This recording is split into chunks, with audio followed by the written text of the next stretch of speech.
Saat ini kami sudah berada di Dead Sea atau di Laut Mati, tepatnya di Hotel Holiday Inn Laut Mati.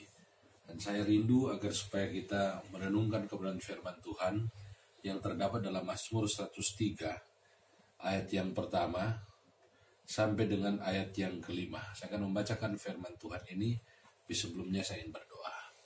Terima kasih Tuhan, kami mengucap syukur kepadamu karena oleh perlindungan dan penyertaan-Mu sehingga kami boleh sampai di Dead Sea, di hotel ini, dan kami bersyukur kepadamu. Kami awali kegiatan di sepanjang hari ini dan sampai besok hari dengan merenungkan kebenaran firman Tuhan. Untuk itu berfirmanlah kepada kami, karena kami siap mendengarkannya. Dalam nama Tuhan Yesus kami sudah berdoa. Amin. Saya akan membacakan firman Tuhan yang terdapat dalam Mazmur 103 dari Daud. Pujilah Tuhan, hai jiwaku. Pujilah namanya yang kudus, hai segenap batinku. Pujilah Tuhan, hai jiwaku, dan janganlah lupakan segala kebaikannya. Dia yang mengampuni segala kesalahanmu, yang menyembuhkan segala penyakitmu. Dia yang menebus hidupmu dari lubang kubur, yang memahkotai engkau dengan kasih setia dan rahmat. Dia yang memuaskan hasratmu dengan kebaikan, sehingga masa mudamu menjadi baru seperti pada burung Raja Wali. Kebenaran firman Tuhan ini mendorong kita agar supaya kita selalu memuji Tuhan, agar supaya kita selalu memuji namanya yang kudus, agar supaya kita juga tidak melupakan kebaikan Tuhan. Apakah kebaikan Tuhan dalam kehidupan kita? Dalam ayat yang ketiga, Raja Daud, dia memberitahukan bahwa kebaikan Tuhan dalam kehidupannya, yaitu Tuhan sudah mengampuni segala kesalahannya. Tentu kita mengetahui kehidupan daripada Daud, latar belakangnya, bagaimana dia bukan orang yang sempurna. Tetapi di dalam Mazmur pasal yang ke-51, ini berkaitan dengan kejatuhannya di dalam dosa ketika dia berzina dengan Batsheba, bagaimana dia menyuruh Yoab sebagai panglimanya untuk menempatkan Uria, suami daripada Batsheba, di medan peperangan. Tadi kami ada di tempat di mana diperkirakan Uria mengalami kematian. Kami ada di kota aman. Tetapi di sini kita melihat bagaimana Daud mengatakan dalam Mazmur pasal 51, hanya kepada Tuhan dia berdosa. Terkadang dalam kehidupan ini ketika kita berbuat dosa atau berbuat kesalahan, kita merasa malu dengan orang, malu dengan sesama kita yang kepadanya kita berbuat satu kesalahan. Tapi sebenarnya ketika kita berbuat kesalahan itu kita bukan berdosa kepada manusia, tapi kita berdosa kepada Tuhan. Segala sesuatu yang kita lakukan yang tidak berkenan kepada Tuhan itu menduka citakan hatinya Tuhan, menduka citakan Roh Kudus, bukan menduka citakan orang.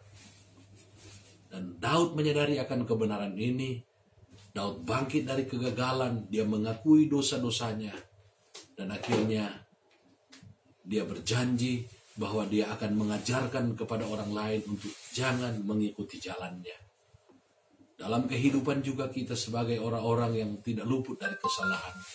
Ketika kita jatuh dalam dosa, bertobatlah, minta ampun dosa kepada Tuhan. 1 Yohanes 1 ayat 9 berkata, jika kita mengaku dosa, maka Allah adalah setia. Allah akan mengampuni dan menyucikan kita dari segala kejahatan kita. Kematian Yesus di atas kayu salib menanggung dosa-dosa kita, umat manusia. Dia dihina, dia dipermalukan, dia menderita, bahkan dia mati di atas kayu salib. Itu bukan karena dosa-dosa Yesus, tetapi karena dosa saya dan saudara. Untuk itu, siapa yang percaya kepada Yesus, maka dia akan diselamatkan. Dosa-dosanya akan diampuni. Dan Yesus tidak pernah mengingat-ingat lagi masa lalu kita. Kesalahan kita tidak pernah dia ingat lagi. Untuk itu, kebenaran yang pertama ini, kebaikan Tuhan dalam kehidupan kita, yaitu Dia telah mengampuni dosa-dosa kita. Kita harus ingat itu. Dan ketika Tuhan sudah mengampuni kita, mari kita mengajarkan juga kepada orang lain. Jangan melakukan seperti yang aku lakukan. Bertobat, hidup sungguh-sungguh, hidup kudus di hadapan Tuhan. Kemudian yang kedua, dalam ayat yang ketiga B dikatakan, yang menyembuhkan segala penyakitmu. Penyakit yang terutama dalam kehidupan kita adalah penyakit dosa. Tetapi Tuhan juga dalam hidup ini, Dia mengasihi saya dan saudara. Untuk itu ketika kita membaca dalam kitab Injil, orang yang buta Dia buat melihat. Orang yang lumpuh Dia buat berjalan. Dalam Yohanes pasal yang kelima, ada seorang yang lumpuh selama 38 tahun di kolam Bethesda. Firman Tuhan berkata, Yesus tahu dia sudah lama menderita. Demikian juga Yesus. Dia baik dalam kehidupan saya dan saudara. Dengan Dia mau menyembuhkan segala penyakit kita. Untuk itu apapun yang menjadi penyakit saudara. Apakah itu penyakit kanker, tumor, gagal ginjal, diabetes, penyakit apapun juga. Bagi Tuhan tidak ada yang mustahil. Percaya kepada Tuhan. Miliki iman yang sebesar biji sesawi. Maka engkau akan melihat mujizat terjadi di dalam kehidupanmu. Kemudian kebenaran yang ketiga, jangan kita melupakan kebaikan Tuhan. Kebaikan Tuhan dalam kehidupan kita, dalam ayat yang keempat dikatakan, Dia yang menebus hidupmu dari lubang kubur. Kebenaran firman Tuhan ini mengingatkan kepada kita bahwa tadinya hidup kita itu tidak ada artinya, tidak ada apa-apanya. Latar belakang kita penuh dengan dosa. Latar belakang kita penuh dengan kegagalan. Kita tidak berharga di mata siapapun juga. Tetapi kalau saat ini kita ada sebagaimana kita ada, Tuhan sudah mengaruniakan kepada kita. Tuhan sudah mempercayakan kepada kita berbagai karunia-karunia rohani dan talenta. Bahkan mungkin ada juga yang dipercayakan kekayaan, jabatan, kedudukan. Ingatlah, itu semua karena Tuhan yang memberikannya. Tentu kita ingat tentang Daud. Bagaimana dia seorang penggembala kambing domba. Ketika Samuel datang ke rumahnya, ke rumah Isai, untuk mencari seorang yang akan menggantikan Saul. Kakak-kakaknya terlebih dahulu maju bertemu dengan Samuel. Dan Allah berfirman kepada Samuel, tidak ada di antara mereka yang akan menjadi raja. Sehingga Samuel bertanya kepada Isai, masih adakah anakmu yang lain? Kata Isai, ada. Dia sedang mengembalakan kambing domba. Dan akhirnya ketika Daud datang, Allah berbicara dalam hati Samuel, inilah orang yang akan menjadi raja. Urapi dia. Mengapa Allah memilih Daud sebagai seorang raja? Kalau kita membaca dalam kitab Mazmur, ada puji-pujian yang keluar dari mulut Daud. Mazmur pasal 23. Bagaimana dia menceritakan tentang kebaikan Tuhan sebagai gembala yang baik. Gembala yang baik yang membaringkan dia di padang rumput yang hijau. Yang membimbing dia ke air yang tenang, menyegarkan jiwanya. Bagaimana gembala yang baik melindungi dia dengan gada dan tongkat. Bagaimana juga gembala yang baik itu memberikan kepada dia, menyediakan makanan, hidangan di hadapan lawan-lawannya. Dan membuat pialanya penuh melimpah. Dan kebajikan kemurahan belaka mengikuti kehidupan daripada Daud. Dalam Mazmur-Mazmur yang lain juga Daud memuji Tuhan. Padahal kita tahu keadaan di padang gurun, begitu banyak bahaya. Bahaya dari serigala, bahaya daripada binatang-binatang buas, perampok-perampok. Kemudian bahaya alam, bagaimana ketika malam hari suhu sangat dingin. Siang hari demikian juga suhu sangat panas.